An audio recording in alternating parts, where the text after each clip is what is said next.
আসসালামু আলাইকুম। আজকে আমি চলে আসলাম সপ্তম শ্রেণীর গণিত বই। আজকে আমরা 168 পৃষ্ঠার আজকে আমরা তথ্য উপাত্ত অধ্যায় করব, 11 অধ্যায়। তাহলে আমি চলো 168 পৃষ্ঠায় চলে যাই।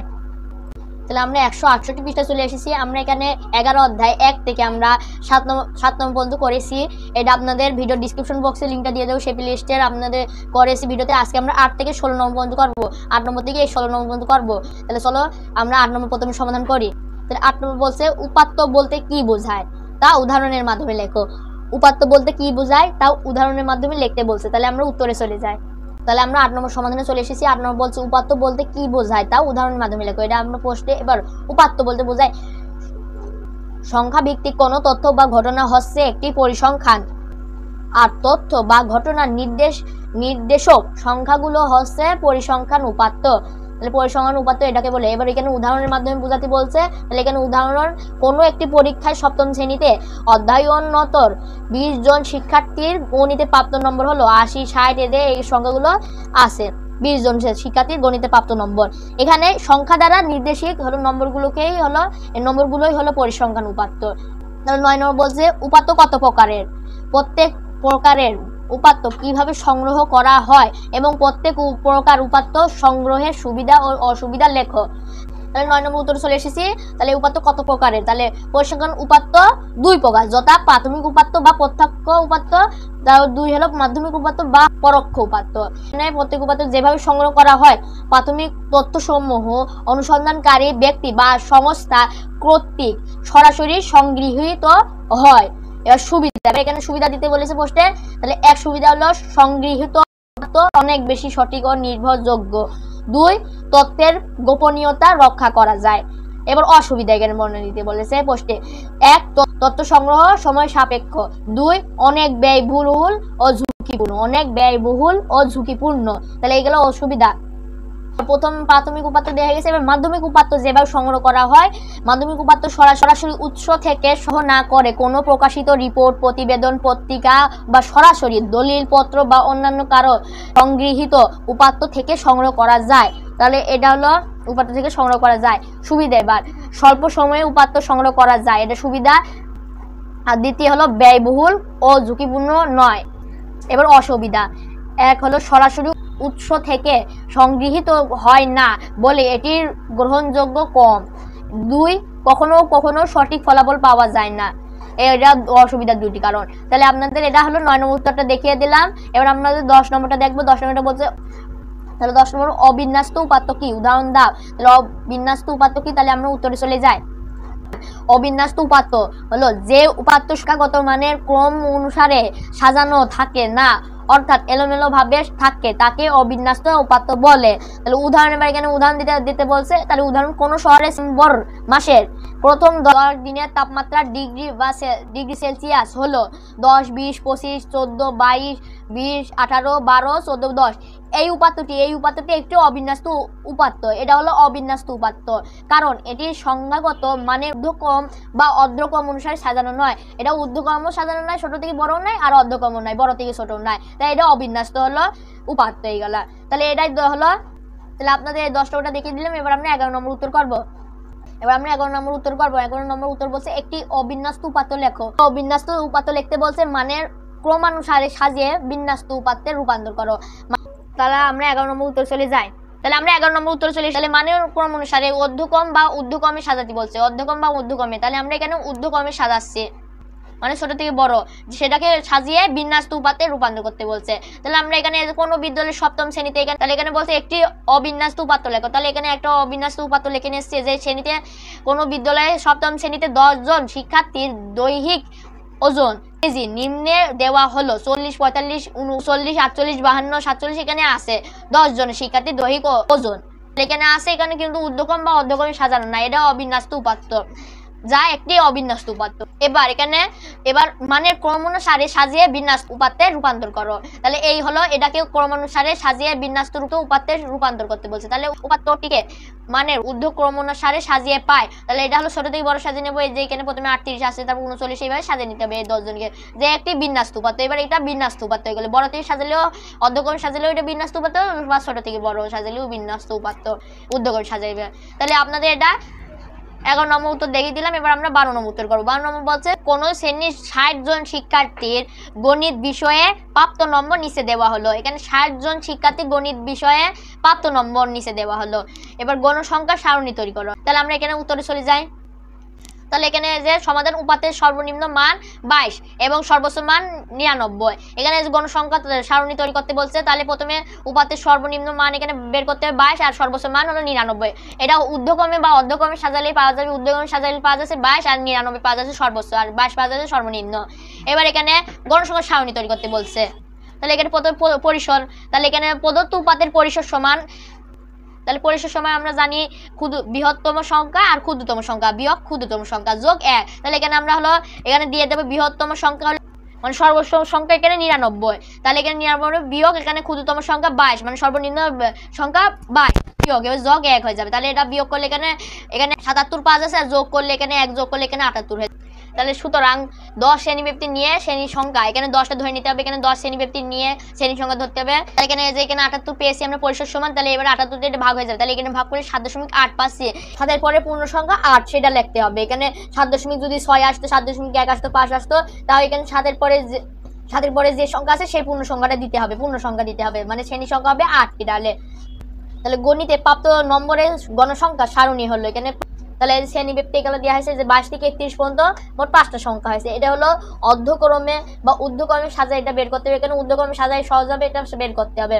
তাহলে এখানে 22 থেকে 31 পর্যন্ত কয়টা সংখ্যা আছে, এটা ঊর্ধ্বক্রমে সাজিয়ে 60 জন শিক্ষার্থীর গণিতের বিষয় প্রাপ্ত নম্বরগুলো এটা ঊর্ধ্বক্রমে সাজায়। এখানে 22 থেকে 31 পর্যন্ত কয়টা সংখ্যা আছে সেটা দিতে হবে। গণসংখ্যা কয়টা আছে, তাহলে এখানে 5টা আছে। তাহলে টেলিচিহ্নের মাধ্যমে দেখাতে হবে যে 1 2 3 4 দিয়ে এরকম করে কেটে দিলে এটা 5টা। 32 থেকে 41 পর্যন্ত এখানে 3টা গণসংখ্যা আছে, তাহলে এখানে 3টা হলো টেলিচিহ্ন দিয়ে দিতে হবে। এভাবে দিয়ে দিতে হবে এগুলা। এখানে যে 92 থেকে 101 থেকে যে 4টা সংখ্যা, এখানে 4টা তাহলে গণসংখ্যা দিয়ে মোট এগুলা যোগ করলে এখানে 60টা আছে, তাহলে মোট 60টা। তাহলে এখানে আপনার দেখিয়ে দিলাম এই 52 নম্বর বলছে। তাহলে আমাদের উত্তরটা হয়ে গেল। এবার আমরা 13 নম্বর উত্তর করবো। 13 নম্বর বলছে নিচে 50টি দোকানের মাসিক বিক্রয়ের পরিমাপ মানে 1000 টাকায় দেওয়া হলো। 5 শ্রেণীব্যক্তি ধরে গণসংখ্যা সারণী তৈরি করো। এটা 5 শ্রেণীব্যক্তি ধরে গণসংখ্যা সারণী তৈরি করতে বলছে 13 নম্বর। তাহলে আমরা 13 নম্বর উত্তরে চলে যাই। আমরা 13 নম্বর উত্তর করবো। নিচে 50টি দোকানের মাসিক বিক্রয় পরিমাপ 1000 টাকায় দেওয়া হলো। 1000 টাকা দেওয়া হয়েছে। এখানে 5 শ্রেণীব্যক্তি ধরে গণসংখ্যা সারণী তৈরি করতে বলছে। তাহলে এখানে যে 50টি দোকানে, এবার তাহলে এখানে প্রথমে পরিসর বের করতে হবে। পরিসর বের করার জন্য এখানে ঊর্ধ্বক্রমে সাজায় নিতে হবে। তাহলে এটা এই 50টি দোকানের মাসিক বিক্রয় পরিমাণ 1000 টাকায় দেওয়া হলো। এই যে এই উপাত্তগুলোকে ঊর্ধ্বক্রমে সাজায় নিতে হবে। ঊর্ধ্বক্রমে সাজিয়ে নেওয়ার পর হলো পাওয়া যাবে সর্বনিম্ন আর সর্বোচ্চ মান। তাহলে সর্বনিম্ন মান এখানে পাচ্ছে 130 আর সর্বোচ্চ মান পাচ্ছে 178। এবার প্রদত্ত উপাত্তের পরিসর সমান। পরিসর কিভাবে নির্ণয় করতে হবে, যে পরিসর সমান এখানে বৃহত্তম বিয়োগ ক্ষুদ্রতম যোগ 1। তাহলে বৃহত্তম এখানে সর্বোচ্চ মান, বৃহত্তম মানে হলো সর্বোচ্চ মান, তাহলে 178। আর এখানে ক্ষুদ্রতম এখানে মানে সর্বনিম্ন মান 130। তাহলে এটা বিয়োগ হয়ে যাবে। বিয়োগ করলে এখানে 48 আছে, আর 1 যোগ করলে এখানে 49 আছে। এটা 1 যোগ করতে হবে, এটা সূত্র পরিসর সমান। সুতরাং 5 শ্রেণীব্যক্তি ধরে, এখানে প্রশ্ন বলছে 5 শ্রেণীব্যক্তি ধরে শ্রেণী সংখ্যা সমান। তাই এখানে ভাগ হয়ে যাবে, এখানে 5 দিয়ে ভাগ হয়ে যাবে এই 49টা। তাহলে ভাগ হয়ে গেলে এখানে 9.8 পাওয়া যাচ্ছে। এখানে তাহলে 9.8 আসছে। এখানে দশমিক আকারে লেখা যাবে না, তাই এখানে 10টা। এখানে 9 পরের সংখ্যাটা নিতে হবে, মানে পূর্ণ সংখ্যা এখানে দিতে হবে। 9 পরের সংখ্যাটা আছে 10টি, মানে 10 আছে। 9 পরে 9 আর 10 আছে, তাহলে শ্রেণী সংখ্যা হবে 10টি। তারপর তাহলে এবার এখানে প্রশ্ন বলছে গণসংখ্যা সারণী তৈরি করতে বলছে। তাহলে মাসিক বিক্রয়ের গণসংখ্যা সারণী হলো এটা। মাসিক বিক্রয়ের গণসংখ্যা সারণী এই যে শ্রেণীব্যক্তি টেলিচিহ্ন আর গণসংখ্যা, এখানে গণসংখ্যা। তাহলে এখানে ঊর্ধ্বক্রমে সাজিয়ে নেওয়ার পর এটা সহজ হবে দেখতে। তাহলে 130 থেকে 134 পর্যন্ত এখানে পাচ্ছে গণসংখ্যা পাচ্ছে 4, মানে টেলিচিহ্নতে 4টা দাগ দিয়ে দিতে হবে। গণসংখ্যা তাহলে পাচ্ছি আমরা 4, এটা ঊর্ধ্বক্রমে সাজায় সুন্দর পাওয়া যাবে এখানের মধ্যে। তারপর 135 থেকে 139 পাচ্ছি আমরা 3 গণসংখ্যা। তাহলে এইভাবে করে ফেলতে হবে। তারপর এখানে 165 থেকে 169 পর্যন্ত কিছুই নাই গণসংখ্যা, সে ঊর্ধ্বক্রমে সাজালে আমরা পাবো এই যে 50টি দোকানের মাসিক বিক্রয়ের পরিমাপ 1000 টাকায় দেওয়া হলো। নিচে এইটা দেওয়া আছে। এগুলা উপাত্তকে ঊর্ধ্বক্রমে সাজায় নিলে তাহলে এটা করতে সহজ হবে। সাজায় নেওয়ার পর এইভাবে পূরণ করে দিতে, তাহলে মোট যোগ করলে যে 50টি আসছে। তাহলে আমাদের এই 13 নম্বর উত্তর হয়ে গেল। আমরা সারণীতে তৈরি করে দেখালাম। এবার আমরা 14 নম্বর উত্তর করবো। 14 নম্বর উত্তর বলছে তোমাদের বিদ্যালয়ে 8ম শ্রেণীর 30 জন ছাত্রের ওজন কেজিতে নিচে দেওয়া হলো। এই যেখানে নিচে দেওয়া হলো এগুলা কেজিতে। এবার বলছে ক্রম অনুসারে সাজাও। সাজানোর জন্য এখানে ঊর্ধ্বক্রমে সাজাচ্ছি আমরা। প্রথমে কর্ম উত্তর করবো। তাহলে আমরা 14 নম্বর উত্তরে চলে এসেছি। তাহলে আমরা প্রথমে ক নম্বর উত্তর করবো, মানের ক্রম অনুসারে সাজাতে বলছে এই উপাত্তকে। তাহলে আমরা মানের ক্রম অনুসারে মানে ঊর্ধ্বক্রমে সাজিয়ে নেবো। তাহলে সাজিয়ে পাই এখানে 40 40 40 40 40 42 42 এইভাবে সাজিয়ে নিতে হবে। এই যে এই উপাত্ত থেকে সাজিয়ে নিতে হবে সুন্দরভাবে। তাহলে এইভাবে কোন উত্তরটা করে ফেলতে হবে। এবার আমরা খ নম্বর উত্তর দেখি। খ নম্বর বলছে উপাত্তের গণসংখ্যা সারণী তৈরি করে, যেটা হলো আমরা ক নম্বর উত্তর থেকে পেলাম। আমরা ঊর্ধ্বক্রমে সাজিয়ে নিলাম। এই ঊর্ধ্বক্রমে সাজিয়ে নেওয়ার জন্য সাজিয়ে নিয়ে এই যে এখানে সর্বনিম্ন মান পাচ্ছি আমরা কত, মানে সর্বনিম্ন মান পাচ্ছি আমরা এখানে 40 আর সর্বোচ্চ পাচ্ছি 56। তাহলে এটা নিয়ে নিতে হবে পরিসর নির্ণয় করতে হলে। তাহলে এখানে পরিসর সমান হলো বৃহত্তম এখানে 56 আর ক্ষুদ্রতম বিয়োগ ক্ষুদ্রতম হলো 40 যোগ 1 হতে হবে। তাহলে এখানে হলো এটার সাথে বিয়োগ করলে এখানে 16 আছে আর 1 যোগ করলে এখানে 17 হয়ে যাবে। সুতরাং 5 শ্রেণী ব্যক্তি ধরে এখানে 5 শ্রেণী ব্যক্তি ধরে নিচ্ছি এখানে। তাহলে 5 শ্রেণী ব্যক্তি ধরে শ্রেণীর সংখ্যা তাহলে এটার সাথে 17 সাথে 5টা ভাগ হয়ে যাবে। ভাগ হয়ে যাওয়ার পর এখানে 3.4 আসছে। এখানে যে দশমিক নিয়ে নেওয়া যাবে না শ্রেণীর সংখ্যা, তাহলে এখানে 3-এর পরে সংখ্যাটি 4 আসছে। এই 4 না, এই 4টা নিতে হবে না, এখানে পূর্ণ সংখ্যা নিতে হবে। এখানে 3 আছে, তারপরের সংখ্যা নিতে হবে, মানে 4 নিতে হবে। তাহলে শ্রেণীর সংখ্যা হবে 4টি। এবার এখানে গণসংখ্যার সারণী তৈরি করা হলো। এটা ওই যে আমরা ক নম্বর উত্তর থেকে ঊর্ধ্বক্রমে সাজিয়ে নিলাম সেটা দেখে করতে হবে। এই যে 40 থেকে 44 পর্যন্ত কয়টা গণসংখ্যা আছে, এখানে 15টা আছে। তারপর 45 থেকে 49 পর্যন্ত 60টা আছে গণসংখ্যা। এভাবে চিহ্নের মাধ্যমে টেলি চিহ্নের মাধ্যমে এগুলা এই যে 6 আছে 6টা দাগ দিয়ে দেবে। এই যে 1টা 2টা 3টা 4টা দেওয়ার পর এখানে টান দিলে এখানে 5টা হয়ে যায় আর 1 6।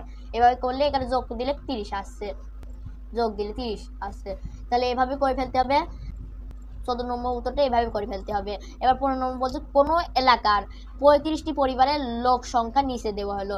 এখানে কোনো এলাকার 35টি পরিবারের লোক সংখ্যা নিচে দেওয়া হলো। তাহলে এখানে 35টি পরিবারের লোক সংখ্যা দেওয়া আছে আর এগুলার উপাত্ত দেওয়া আছে। তাহলে এবার বলছে শ্রেণীব্যক্তি 2 নিয়ে গণসংখ্যা গঠন করো। তাহলে আমরা উত্তরে চলে যাই। তাহলে আমরা 15 নম্বর উত্তরে চলে এসেছি। এই যে 15 নম্বর উত্তরে, তাহলে এখানে তাহলে শ্রেণীব্যক্তি 2 নিয়ে গণসংখ্যা গঠন করো। তাহলে এটা করতে বলছে। তাহলে এখানে প্রথমে আমরা এই উপাত্তগুলোকে আমরা ঊর্ধ্বক্রমে সাজিয়ে নেব। ঊর্ধ্বক্রমে সাজিয়ে পাচ্ছি আমরা সর্বনিম্ন মান পাচ্ছি 2 আর সর্বোচ্চ মান পাচ্ছি 10। তাহলে এখানে আমরা পরিসর সমান হলো বৃহত্তম বিয়োগ ক্ষুদ্রতম। তাহলে এখানে বৃহত্তম হলো সর্বোচ্চ মান হলো 10 আর ক্ষুদ্রতম হলো সর্বনিম্ন মান হলো 2। তাহলে বিয়োগ হয়ে গেলে এখানে 8 আসছে। তাহলে এবার 1 যোগ হয়ে যাবে, তারপর যোগ 1 হয়, তাহলে 9 হয়ে যাবে। তারপর সুতরাং এখানে প্রশ্ন পড়েছে 2 শ্রেণীব্যক্তি 2 নিয়ে। তাহলে এখানে এবার 2 শ্রেণীব্যক্তি ধরে শ্রেণীর সংখ্যা হবে, তাহলে ভাগ হয়ে যাবে, 9 সাথে 2টা ভাগ হয়ে যাবে। ভাগ হয়ে যাওয়ার পর এখানে আমরা পাচ্ছি 4.5 পাচ্ছি। এখানে দশমিক আকারে নেওয়া যাবে না, তাই জন্য এখানে দশমিক আকারে এই যে এখানে এই যে 4 সংখ্যাটা আছে 4.5 আছে। এখানে 4-এর পরে যে সংখ্যাটা সেই সংখ্যাটা নেওয়া লাগবে, পূর্ণ সংখ্যা নেওয়া লাগবে, নাহলে হবে না। তাহলে পূর্ণ সংখ্যা এখানে 5 আছে, এই 5টা নেওয়া যাবে না, এই 5টা না। এখানে যে এই 4-এর পর যে সংখ্যাটা হবে সেই 5টা, তাহলে 4-এর পর 4 5, তাহলে এখানে 5টি হবে। তাহলে এখানে পূর্ণ সংখ্যা নিতে হবে। তাহলে এখানে শ্রেণী সংখ্যা হবে 5টি। গণসংখ্যা সারণী, তাহলে শ্রেণী ব্যক্তি এই যে 2 থেকে 3 4 থেকে 5 এখানে শ্রেণী ব্যক্তি করে নিতে হবে। আর এগুলো গণসংখ্যা এই 2 থেকে 3 পর্যন্ত গণসংখ্যা 6টা গণসংখ্যা। তাহলে টেলিচিহ্নের মাধ্যমে দেখাতে হবে। এভাবে 4টা ডাক দেওয়ার পর এরকম টান দিলে 5 হয়ে যায় আর 6 1 দিলে 6, এভাবে দেখাই দিতে হবে। এটা হলো ঊর্ধ্বক্রমে সাজিয়ে নেওয়ার পর সেই উপাত্তগুলোকে সেখান থেকে দেখে করতে হবে, তাহলে সহজ হবে। এই যে এইভাবে দেখে করতে হবে, বসাই দিতে হবে যে হলো 2 থেকে 3 পর্যন্ত কত গণসংখ্যা, 4 থেকে 5 পর্যন্ত কত গণসংখ্যা, এভাবে করতে হবে। তাহলে এগুলো যোগ দিলে মোট 35 হচ্ছে। তাহলে আপনাদের 15 নম্বরটা দেখিয়ে দিলাম। আমরা 16 নম্বর উত্তর করব। 16 নম্বর বলছে 30 জন শ্রমিকের ঘন্টা প্রতি মজুরি টাকায় নিচে দেওয়া হলো। প্রতি মজুরি টাকায় নিচে দেওয়া হলো এই 30 জন শ্রমিকের এই কত আছে নিচে। এবার শ্রেণী ব্যবধান 5 নিয়ে গণসংখ্যা সারণী গঠন করো। শ্রেণী ব্যবধান 5 নিয়ে গণসংখ্যা সারণী তৈরি করতে বলছে, সারণী গঠন করো। তাহলে আমরা উত্তরে চলে যাই। আমরা 16 নম্বর উত্তরে চলে। এবার আমরা এই উপাত্তগুলোকে ঊর্ধ্বক্রমে সাজিয়ে নিতে হবে, তাহলে আমরা এটা সহজ হবে। তাহলে প্রথমে আমরা পরিসর নির্ণয় করবো। আগে ঊর্ধ্বক্রমে সাজিয়ে নিয়ে সর্বনিম্ন আর সর্বোচ্চ। সর্বনিম্ন আমরা পাচ্ছি 20 আর হলো সর্বোচ্চ পাচ্ছি হলো 50। তাহলে এখানে প্রদত্ত উপাত্তের পরিসর সমান, এখানে পরিসর সমান হলো বৃহত্তম আর বিয়োগ ক্ষুদ্রতম যোগ 1। তাহলে এখানে বৃহত্তম দিয়ে দেবো 50 আর ক্ষুদ্রতম 20। তাহলে বিয়োগ করার পর এখানে আসছে 30 আর এখানে আবার 1 যোগ করলে এখানে 31 আসছে। এবার হলো সুতরাং 5 শ্রেণী ব্যক্তি, এখানে পোস্টে বলে দিচ্ছে 5 শ্রেণী ব্যবধান নিয়ে শ্রেণীর সংখ্যা এখানে এবার ভাগ হয়ে যাবে। এটা ভাগ করলে 5-এর সাথে ভাগ করলে এখানে 6.2 আছে। এবার এখানে পূর্ণ সংখ্যা দিতে হবে। এখানে দশমিক আকারে দিলে হবে না শ্রেণীর সংখ্যা, তাহলে এখানে পূর্ণ সংখ্যা দিতে হবে। তাহলে এখানে 6-এর পরে যে সংখ্যা আছে সেটা দেখতে হবে। এখানে 6-এর পরে সংখ্যা 7 হয়, 6 7 পূর্ণ সংখ্যা দিতে হবে, মানে 7 হয়। এর সংখ্যা দিতে হবে না, এই 2 মই দিতে হবে না, 6 পূর্ণ সংখ্যা 7 দিতে হবে, পরের সংখ্যা দিতে হবে। তারপর শ্রমিকের মজুরির গণসংখ্যার সারণী। এবার সারণী আছে শ্রেণী ব্যক্তি টেলিচিহ্ন সংখ্যা। এখানে ঊর্ধ্বক্রমে সাজিয়ে নেওয়ার পর সহজ হবে। তাহলে ঊর্ধ্বক্রমে সাজিয়ে নিয়ে দেখতে হবে 20 থেকে 24 পর্যন্ত কত গণসংখ্যা। এখানে মোট 4টা গণসংখ্যা। 25 থেকে 29 পর্যন্ত কয়টা গণসংখ্যা? 6টা। তারপর আবার টেলিচিহ্নের মাধ্যমে দেখিয়ে দিতে হবে, যে 1 2 3 4 আবার এরকম টান দিলে 5 হয়ে যায়, 6 এভাবে দেখিয়ে দেবে টেলিচিহ্নের মাধ্যমে। তারপর সব যোগ করলে গণসংখ্যা 30 আসছে। তাহলে এভাবে উত্তরটা করে ফেলতে হবে। এই 16 নম্বরে আপনাদের দেখিয়ে দিলাম। আপনাদের এখান থেকে যে 8 নম্বর থেকে আপনাদের 16 নম্বর পর্যন্ত দেখিয়ে দিলাম। আগের ভিডিওতে আপনাদের দেখিয়ে দিয়েছিলাম 1 থেকে 7 পর্যন্ত, সেটা ভিডিও ডিসক্রিপশন বক্সে দিয়ে দেবো। আপনাদের 16 নম্বর পর্যন্ত দেখিয়ে দিলাম। পরে ভিডিওটি 17 18 19 আর 20 নম্বরটা করে দেখাবো। তাহলে সেই ভিডিও ডিসক্রিপশন বক্সে সেই লিঙ্কটা দিয়ে দেবো প্লেলিস্টে। তাহলে ভিডিওটা কেমন লাগলো কমেন্টে জানাবেন, আর সাবস্ক্রাইব করবেন, লাইক করবেন, শেয়ার করবেন। আল্লাহ হাফেজ।